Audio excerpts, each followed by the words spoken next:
HS second year এডুকেশ্যনৰ first চেপ্টাৰৰ যোৱা খণ্ডত মাধ্যমিক শিক্ষা আয়োগ বা মুডালিয়াৰ আয়োগ, কোঠাৰী আয়োগ, ৰাষ্ট্ৰীয় শিক্ষানীতি 1986 আদিৰ ওপৰত হ'বলগীয়া বিভিন্ন ধৰণৰ প্ৰশ্ন আৰু সেই প্ৰশ্নৰ উত্তৰ সম্পৰ্কে আলোচনা কৰিছিলোঁ। আজিৰ খণ্ডত আৰু কেইটামান প্ৰশ্ন আৰু প্ৰশ্নোত্তৰ আলোচনা কৰাৰ বাবে চেষ্টা কৰিম।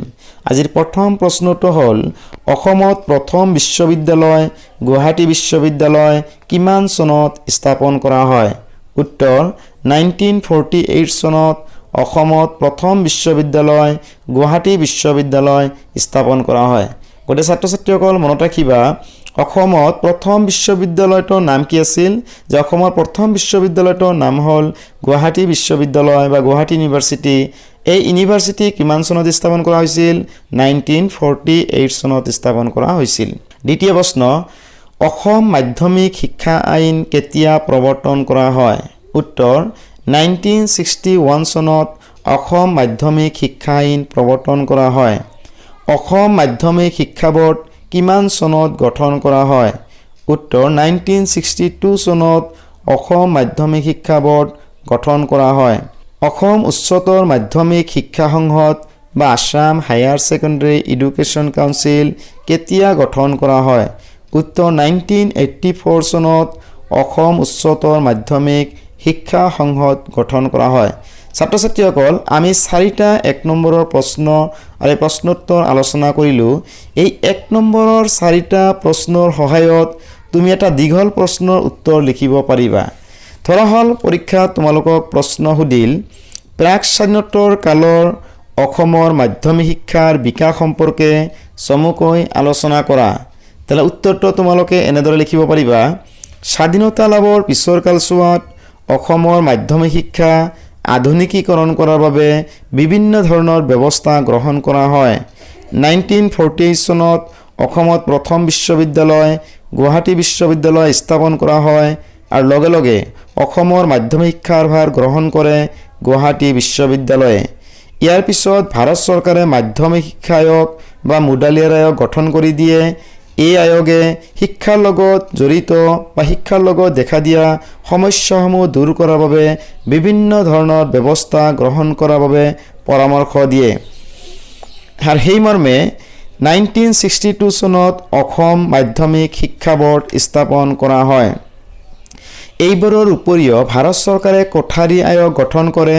সেই কোঠাৰী আয়োগৰ প্ৰতিবেদন অনুসৰি 1984 চনত অসমত উচ্চতৰ মাধ্যমিক শিক্ষা সংসদ গঠন কৰি দিয়ে আৰু এই উচ্চতৰ মাধ্যমিক শিক্ষা সংসদে পৰীক্ষা পৰিচালনা নিয়ন্ত্ৰণ আৰু প্ৰশাসনৰ দায়িত্ব সংসদৰ অধীনলৈ আনে। এনেদৰে স্বাধীনতাৰ পিছৰ সময়ছোৱাত অসমৰ মাধ্যমিক শিক্ষাৰ বিকাশ হ'বলৈ ধৰে। অসমৰ মাধ্যমিক শিক্ষা ব্যৱস্থাত দেখা দিয়া প্ৰধান সমস্যা বা অসুবিধা বা আসোঁৱাহসমূহ উল্লেখ কৰা। উত্তৰটো এনেদৰে লিখিবা। অসমত মাধ্যমিক শিক্ষা ব্যৱস্থাত বিভিন্ন ধৰণৰ সমস্যা দেখিবলৈ পোৱা যায়। ইয়াৰ প্ৰধান সমস্যাসমূহ তলত চমুকৈ আলোচনা কৰা হ'ল। 1 নম্বৰ, আকৰ্ষণহীন শিক্ষণ পদ্ধতি।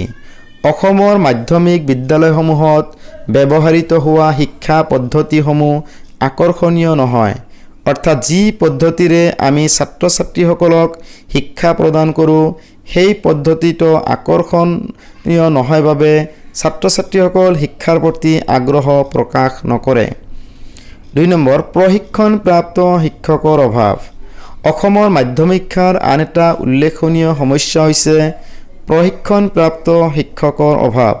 উপযুক্ত প্ৰশিক্ষণ কেন্দ্ৰ নথকাৰ বাবে অধিক সংখ্যক স্কুলৰ শিক্ষকেই প্ৰশিক্ষণপ্ৰাপ্ত নহয়।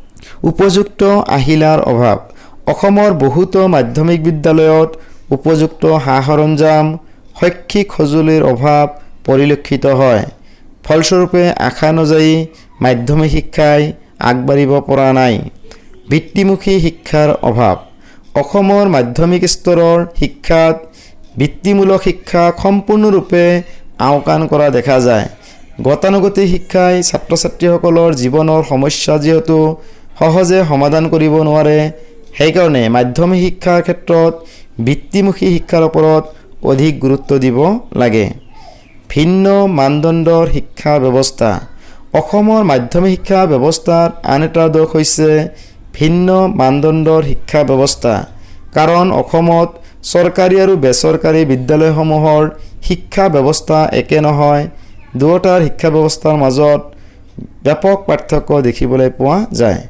বহুমুখী পাঠ্যক্ৰমৰ অভাৱ। মাধ্যমিক শিক্ষাৰ আন এটা সমস্যা হৈছে বহুমুখী পাঠ্যক্ৰমৰ অভাৱ।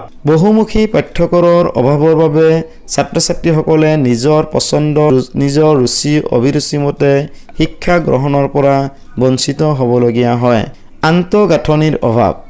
ছাত্ৰ ছাত্ৰীসকল মাধ্যমিক শিক্ষাৰ আন এটা সমস্যা হৈছে আন্তঃগাঁথনিৰ অভাৱ। আন্তঃগাঁথনিৰ অভাৱৰ বাবেও বহুসংখ্যক স্কুলে আশা অনুযায়ী আগবাঢ়িব পৰা নাই। ওপৰৰ আলোচনাৰ পৰা ক'ব পাৰি যে মাধ্যমিক শিক্ষাত বিভিন্ন ধৰণৰ সমস্যা দেখা দিয়ে। ইয়াৰ প্ৰধান সমস্যাসমূহ হ'ল মানদণ্ডৰ ভিন্নতা, বৃত্তিমুখী শিক্ষাৰ অভাৱ, শিক্ষণ আহিলাৰ অভাৱ, প্ৰশিক্ষণপ্ৰাপ্ত শিক্ষকৰ অভাৱ ইত্যাদি। আজিৰ ক্লাছটো ইমানতে সামৰিছোঁ।